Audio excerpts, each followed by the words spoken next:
चलिए आज हम लोग तंत्रिका तंत्र यानी नर्वस सिस्टम के बारे में कुछ जानते हैं। तो सबसे पहले हम लोग जानते हैं तंत्रिका तंत्र क्या है। देखिए, मानव शरीर में जो होने वाली क्रियाएं होता है उसका जो नियंत्रण एवं नियमन जो होता है जिस तंत्र यानी सिस्टम से होता है उसे ही तंत्रिका तंत्र कहते हैं यानी नर्वस सिस्टम कहते हैं। तंत्रिका तंत्र यानी नर्वस सिस्टम को 3 भाग में बांटा जाता है। ये हो गया केंद्रीय तंत्रिका तंत्र यानी सेंट्रल नर्वस सिस्टम। इसके अंतर्गत ब्रेन और स्पाइनल कॉर्ड आता है। और दूसरा हो गया परिधीय तंत्रिका तंत्र, ये पेरिफेरल नर्वस सिस्टम। और तीसरा में हम लोग जानेंगे स्वायत्त तंत्रिका तंत्र यानी ऑटोमेनिक नर्वस सिस्टम। अब हम लोग एक एक करके समझते हैं। तो सबसे पहले हम लोग केंद्रीय तंत्रिका तंत्र यानी सेंट्रल नर्वस सिस्टम को देखते हैं।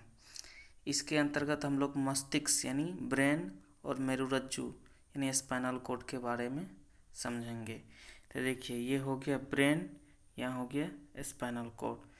तो मानव शरीर का जो अधिकतम जटिलता एवं वृद्धि प्राप्त की है ब्रेन ही होता है, जिसका आयतन 1650 मिलीलीटर एवं भार लगभग 1.5 किलोग्राम होता है। और मस्तिष्क यानी ब्रेन जो होता है क्रेनियम के अंतर्गत सुरक्षित होता है। और मानव मस्तिष्क की जो रचनाएं होती है इसको हम लोग देखते हैं। तो इसको हम लोग 3 भाग में, जैसे अग्र मस्तिष्क यानी फोर ब्रेन, मध्य मस्तिष्क और पश्च मस्तिष्क यानी मिड ब्रेन और हिंड ब्रेन देखते हैं। तो अग्र मस्तिष्क में आ जाता है सेरिब्रम। सेरिब्रम ये बड़ा वाला भाग हो गया ब्रेन का।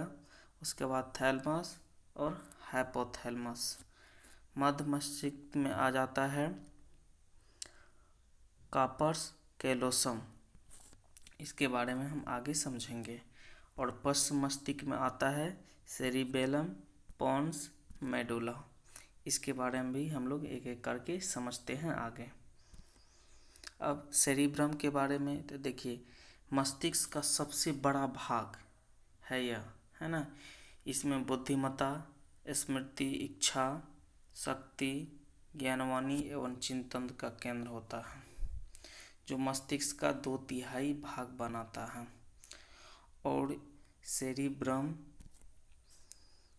तंत्रिका ऊतकों से जो बना होता है, इसमें क्या होता है कार्पस कैलोसम।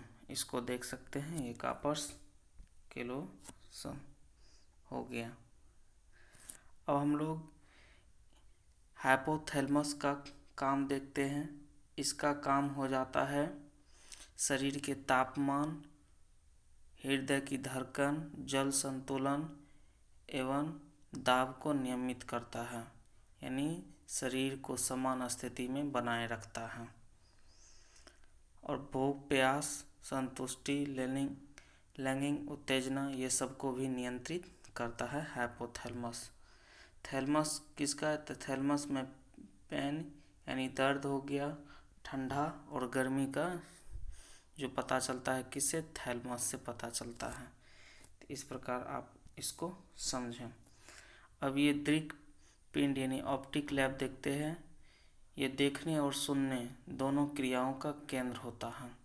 और ये मानव मस्तिष्क में 4 भाग में बटा रहता है। इसे कापोरा क्वाड्रिगेमिया कहते हैं। इस प्रकार से आप इसको देख सकते हैं, 4 भाग में रहता है।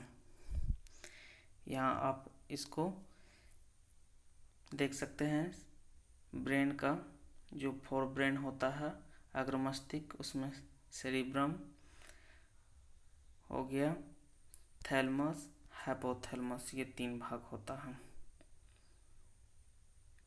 इस प्रकार से आप यहाँ पर देख सकते हैं, ये 4 भाग में बटा हुआ रहता है। इसको आप याद रख सकते हैं। आगे हम लोग देखते हैं, ये ब्रेन का काम दिया गया है, आप इसको देख करके याद रख सकते हैं। और ये पश्च मस्तिष्क का जो भाग था पोन्स, मेडुला सेरिबेलम, ये सब। तो देखिए सेरिबेलम जो होता है दूसरा भाग होता है मस्तिष्क का, है ना, जो लगभग 1/8 यानी 1/8 भाग बनता है। और सेरिबेलम शरीर को क्या करता है, संतुलित तथा मांसपेशी के कार्यों को नियंत्रित करता है। और यहाँ पॉन्स जो देख रहे हैं, यहाँ पॉन्स जो देखे, ये बैरोली का अंडाकार पिंड है, अंडाकार जैसा दिखता है, जो मेडुला अवलोकंटा के अग्रभाग में, ये आगे वाले भाग में स्थित होता है। मेडुला अवलोकंटा मस्तिष्क का सबसे ये जो है ना पिछला भाग है, जो मेरुरज्जु यानी स्पाइनल कॉर्ड से जुड़ा रहता है। यह हृदय गति, रक्त नलियाँ एवं श्वसन क्रियाओं पर नियंत्रण करता है। इसको आप समझें। अब हम लोग जो सेंट्रल नर्वस सिस्टम के अंतर्गत ब्रेन का तीनों भाग, अग्र मस्तिष्क, मध्य मस्तिष्क और पश्च मस्तिष्क के बारे में समझ लिए। अब सेंट्रल नर्वस सिस्टम का दूसरा चीज़ जो होता है मेरुरज्जु यानी स्पाइनल कॉर्ड। यहाँ पर आप इस फिगर के द्वारा देख सकते हैं ब्रेन के बारे में, और ये हो गया स्पाइनल कॉर्ड मेरुरज्जु। देखिए यह लगभग 45 सेंटीमीटर लंबी खोखली रचना है, जो मेडुला अवलोकंटा के पिछले सिरे से यहाँ से शुरू होकर पहला स्क्रैल वर्टिब्रा तक फैला रहता है, यहाँ तक, और वर्टिब्रा के न्यूरल कैनाल में सुरक्षित रहता है। मेरुरज्जु यानी स्पाइनल कॉर्ड प्रतिवृत्ति क्रिया जो होती है रिफ्लेक्स एक्शन पर नियंत्रण रखता है, तथा फ्रेनिक तंत्रिका के जरिए यह डायफ्राम के श्वसन गति पर भी ये नियंत्रण रखता है। ये डायफ्राम का जो श्वसन गति होता है यहाँ पर, इस पर भी नियंत्रण रखता है। और देखिए सबसे पहले रिफ्लेक्स एक्शन यानी प्रतिवृत्ति क्रिया के बारे में मार्शल हॉल नामक वैज्ञानिक ने बताया था। तो मेरुरज्जु मस्तिष्क से आने जाने वाली जो उद्दीपन का संवहन होता है वो मेरुरज्जु ही करता है। तो इस प्रकार से आप इसके बारे में समझें। अब हम लोग परिधीय तंत्रिका तंत्र यानी पेरिफेरल नर्वस सिस्टम PNS के बारे में समझते हैं। तो ये सेंट्रल नर्वस सिस्टम के बारे में, ब्रेन, स्पाइनल कॉर्ड के बारे में आप समझ लिए। पेरिफेरल नर्वस सिस्टम में हम लोग देखते हैं, देखिए ये केंद्रीय तंत्रिका तंत्र के मस्तिष्क एवं स्पाइनल कॉर्ड से निकलने वाली तंत्रिकाओं से बना होता है। और मस्तिष्क के निकलने वाली तंतुओं को क्रेनियल क्या बोला जाता है, क्रेनियल नर्व्स तथा स्पाइनल कॉर्ड से निकलने वाले को स्पाइनल तंतु बोला जाता है। तो ये पेरिफेरल यानी परिधीय तंत्रिका के बारे में हम लोग क्रेनियल और स्पाइनल नर्व्स के बारे में समझेंगे। तो मनुष्य में जो स्पाइनल तंतु की संख्या होती है, नर्व्स की संख्या यानी स्पाइनल नर्व्स की संख्या 31 जोड़ी होता है, 31 पेयर होता है। और क्रेनियल तंतु यानी क्रेनियल नर्व्स जो होती है वो 12 जोड़ी होती है, यानी 12 पेयर्स होता है। ये आप देख रहे हैं, इसमें काम दिया गया है। ये कनेक्ट करता है central nervous system organs, limbs and skin से। ये हो गया, रिसीव करता है ना, brain, spinal cord receive send information other area से, बॉडी से रिसीव करता है। तो ये रेगुलेट करता है इन्वॉल्यूटरी मोड, ये जैसे हार्ट बीटिंग हो गया। तो हृदय की गति को जो बोलता है मेडुला अवलोकंटा, ये मस्तिष्क का पिछला भाग होता है जो मेरुरज्जु से जुड़ा रहता है, ये नियंत्रण करता है। इस प्रकार से आप इसको समझें।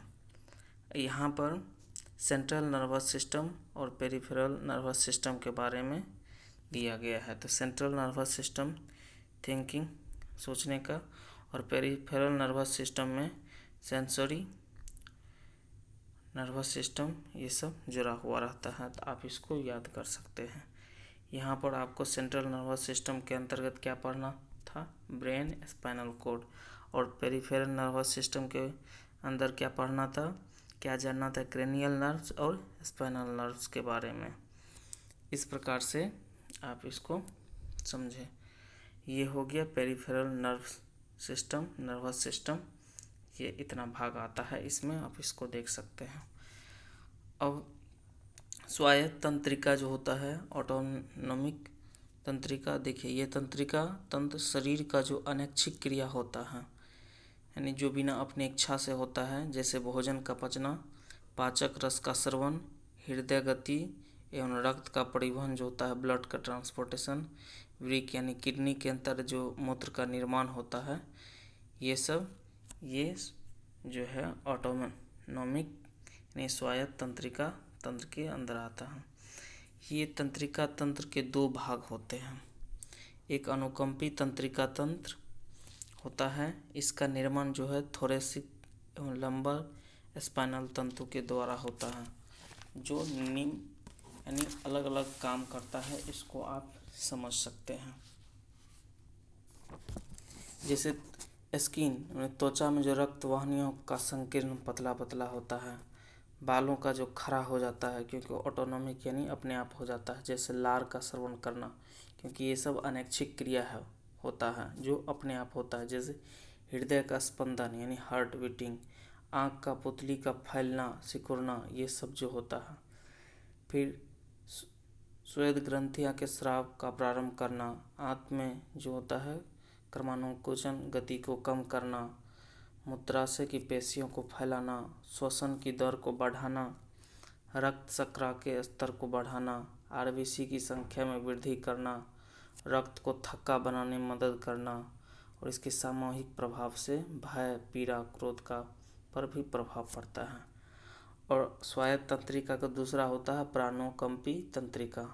इसका निर्माण क्रेनियल और स्पाइनल तंतु के द्वारा होता है, और इस तंत्र का कार्य सामान्यतः अनुकंपी तंत्रिका तंत्र के कार्य के विपरीत होता है। जैसे रुधिर वाहिनिका की गुहा कैविटीज को होता चौड़ा करना, किंतु कोरोनरी रुधिर वाहिनियों को छोड़ करके, कोरोनरी जो हार्ट अटैक होता है जो जब जाम हो जाता है कोरोनरी रुधिर वाहिनियाँ, तो जैसे लार अन्य पाचक रसों का स्रवण में वृद्धि करना।